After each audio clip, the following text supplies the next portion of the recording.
Lord, ang sinungaling ko.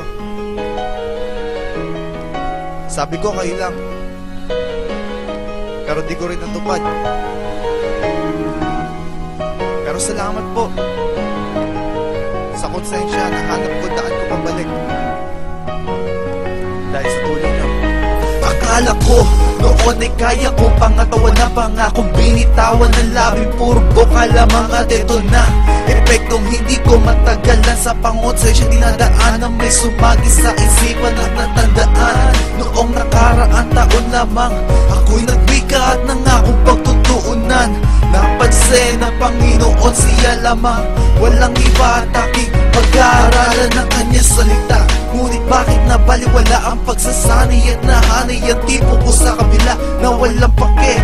Bahala na ang may bahala, pangonsensya ng banal na spirito'y lalo lumala at nagwika, ano ang nangyayari sa iyo? Sabi ko, ewan ko, bahala na po kayo. Medyo mahirap ang dinadaanan pero alam ko may sagot sa lahat ng mga katanungan ko. Lord, sa daan ko mabalik, nasalubong ko kasalanan, pinabayaan ko din po yung sarili ko. Lord, turuan niyo po akong dumipende sa inyong salita, sa inyong anak, si Jesus. Turuan niyo rin po akong dumipende sa inyo. Sige, tuloy pa rin, Matthew 6:33, di mapansin. Tila natunaw ng aking nasin, nawala na rin ang ilaw. Ako'y ligaw sa mga bitaw ng aking bibig. Kanino ba makikinig? Pinabayaan ang aking laman na maubos ang aking oras sa walang kabuluhan at nalaman. Ako din ang siyang masasaktan, tinatahak ng aking palandas na kalindiman ng Panginoon. Patawarin ninyo ako, nagsusumamo aking puso na muling ibalik ninyo kung ano ako.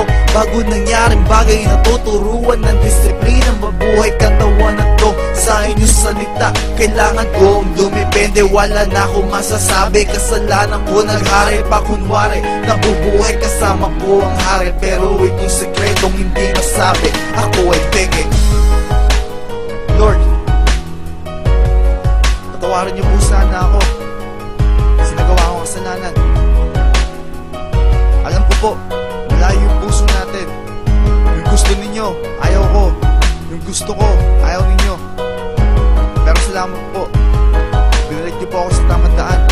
At yung daan na yun, ang anak ninyo, si Jesus. Ito aaminin ko, ako'y nalayo sa inyo. Hindi dahil sa ayaw nyo, kundi dahil pinili ko. Dahil sa liwa ang puso ko sa puso ninyo. Gusto ko ang lahat ng mga bagay na ayaw ninyo.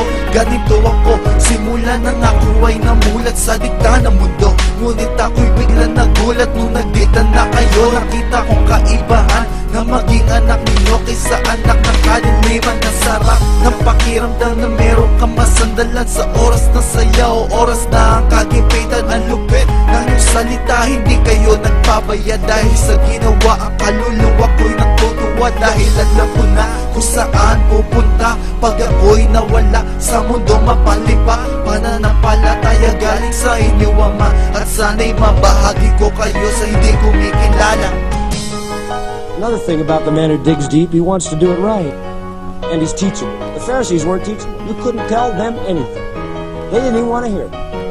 There's so many people like that. They profess Christ, but they don't want to hear what that demands. They don't want to hear what that requires. They don't want to count the costs. They don't want to learn the right way to build their life. They want to go on their own ideas and their own goals and their own self-will and their own designs and their own purposes and go down their own little channel. And when you go to them and try to teach them what is right to do, they don't want to hear that. It's not because they're unteachable Christians, it's because they're sham Christians. That's what our Lord is saying. Dig deep. The one who digs deep empties himself of self-righteousness, empties himself of self-sufficiency, knows he has nothing, knows he's not commendable, overwhelmed with his sin. He makes the maximum effort to strive to enter in. He makes the maximum effort to place the Word of God in his heart that he might not sin.